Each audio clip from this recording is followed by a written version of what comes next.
Hello, everybody, and welcome to Wednesday, the October the 6th, 8th, I think. Some 8th of October. Good to see you in Church at Home with Rachel. Today, I just in the mood for some good news. Nothing deeply theological, nothing heavy with postal strikes and government shutdowns, not even body language, just something, just good news, a feel-good story. For those of you who might be hockey fans, and for those of you who might be Canadian hockey fans, and in particular Edmonton hockey fans, you will have heard on Monday evening the good news that Connor McDavid has signed a 2-year contract for a whopping something like $12.5 million to extend his contract and continue to try to win the Stanley Cup with $12.5 million. Hockey players shouldn't be getting paid that much money and blah, blah, blah. But the thing is, that is a pittance compared to what he's worth. There had been rumors all summer that Connor McDavid, who is, in my mind, the best Canadian hockey player, he has eclipsed the great one, Wayne Gretzky, in so many ways.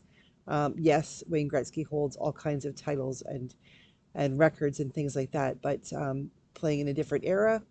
And in my mind, growing up and being a person in the world's worldview, be in the on the world stage, carries with a responsibility. And I'm personally just don't think that he's, as a Canadian, lived up to that. And I'm not feeling badly about being too judgmental. He was a Canadian. He was an incredible hockey player, adored and practically worshipped by children who have grown up and wanted to be him all these years. And his takes on the world and politics and who should do what and all those things, yeah, the shine has worn off. But the fact is that Connor McDavid is a solid hockey player, a good Canadian boy who has played with only one team, the Edmonton Oilers, and he continues to go and be a solid team player. Can he score goals? Absolutely, he is a magician with his stick. Can he set up goals and get assists? Absolutely, he is an incredible passer. He watches the game. He knows when it's his turn to shoot. And he knows when it's time to let someone else have the glory. And he just seems to be an all-around nice guy. To top it all off, he could have probably written his own check for any team in the league, anyone who wanted a superstar player. But what did he do? He stuck with the Edmonton Oilers, who have been struggling. They play a fair to Midland season, get in the playoffs, and get going, and then just pooch. But they've got potential. And for those people, I guys, I admit, Montreal's my favorite team, but I have been an Edmonton fan since I was 12 years old, when I really started watching NHL hockey on my own, when I was babysitting and put the kids to bed, did my homework, and then would sit and watch the hockey game till the parents came home. I have been a big Edmonton fan. And to see Edmonton struggling back after all these years to try to get back in that position to win that cup, especially when Canada hasn't been able to win a cup since 1993. Well, it was Montreal Canadiens who did that then. It's time. But to see a player who looked beyond the paycheck to the community and the team, his commitment to helping the team and the coach and the ownership that he's working with, for him to say, I'll take $12.5 million or whatever the amount was, that is so low compared to what he could get anywhere else in the league, and which allows them room with their salary cap. It allows them the opportunity to do the maneuvering and the rebuilding of the team that they need to do. That is absolute dedication. And to see someone in this day and age, when the almighty dollar is the almighty God, to say no. His house is probably worth $12 million. Like, is he even be able to pay his bills with that? I'm just saying that facetiously. But the point being that a young man who plays his heart out and has a work ethic is second to none, willing to get out to go to his team and say, let me work with you. I want to stay. I don't want to lose this team. I don't want to let down this community. That's worth cheering for in and of itself. In my mind, that's a sweetheart story for the Edmonton Oilers and the club, that the world needs to stand behind them and take a look and say, if their captain has that much belief in them, then maybe we should too. Maybe all Canadians should. The thing is, how many of us I know when we're talking in the millions, so $12.5 million, that's for the most of us, that's more than we would ever even.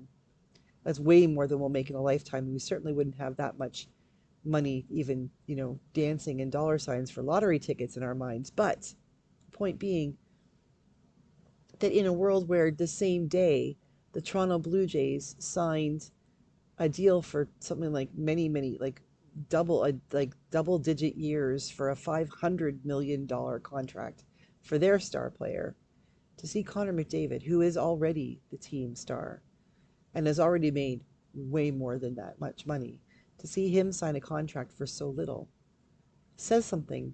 Well, first of all, about the way his parents raised him, but also it says something about dedication and being committed and playing for a team, working the team effort, the team ethic of working for the not just for yourself and your own glory, but that of other people.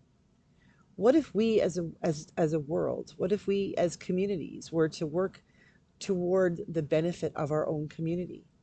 Thinking about Connor McDavid wanting his team to win the Stanley Cup, willing to do the work and take the sacrifices financially so that they could do the work of building up the team, that they could do the work of being able to have that, the ability to really have a shot at that, says something about Connor's willingness to work within the community in which he lives and which he serves. What about all of us, wherever you are, your workplace, your volunteer place, your home, your family, your church? What would you be willing to sacrifice so that you could help your community or your church or your family or whatever it might be? What would you be willing to sacrifice of your own for your own benefit, for the benefit of your community? Now, that is a big question, because these days it feels like people are really being pushed, and I'm talking about above and below the border. The thing about it's all about me. It's all about my needs, my wants, my security. What do I think I need?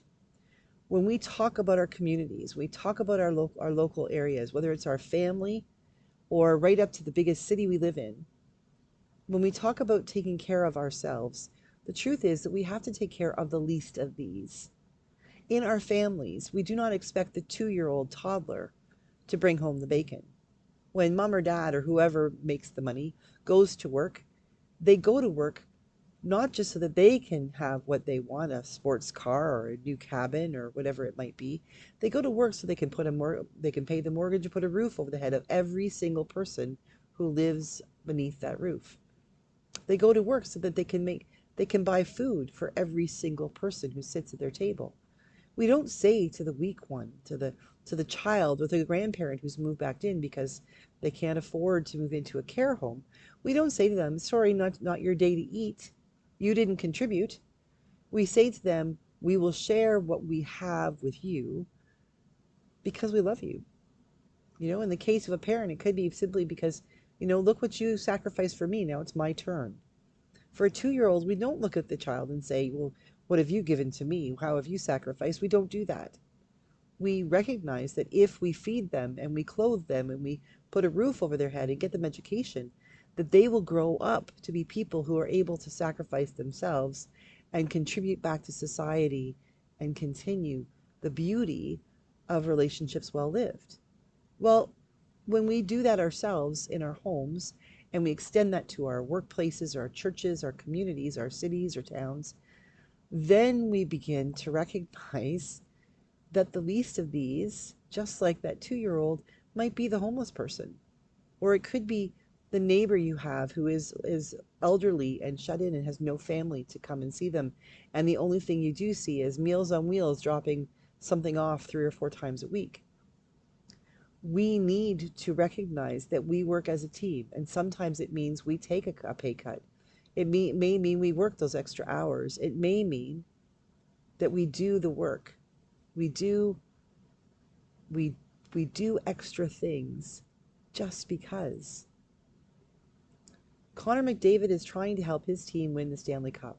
Well, what's the Stanley Cup in our lives? What's the Stanley Cup for your church or for your volunteer group or your book study group? What's the Stanley Cup for your bowling league? Probably there is something. But you know what I mean? You know what I mean? What is it that we can do together that means we help out those who need the most help so that together we can win? Connor McDavid, in my mind, is a fantastic example of what can happen when good people do good things. Who's the Connor McDavid in your society, in your realm, in your sphere? And for whom are you the Connor McDavid? We all need to be. We all have our chances to be that one who steps up and says, I'll make the sacrifice. I'll do that extra little bit because it's good for everybody. Take some time today to think about how you can be Connor McDavid for somebody else and which Connor McDavid in your life you can give thanks to. Have a great day. God bless you. And I will see you again tomorrow for Church at Home with Rachel.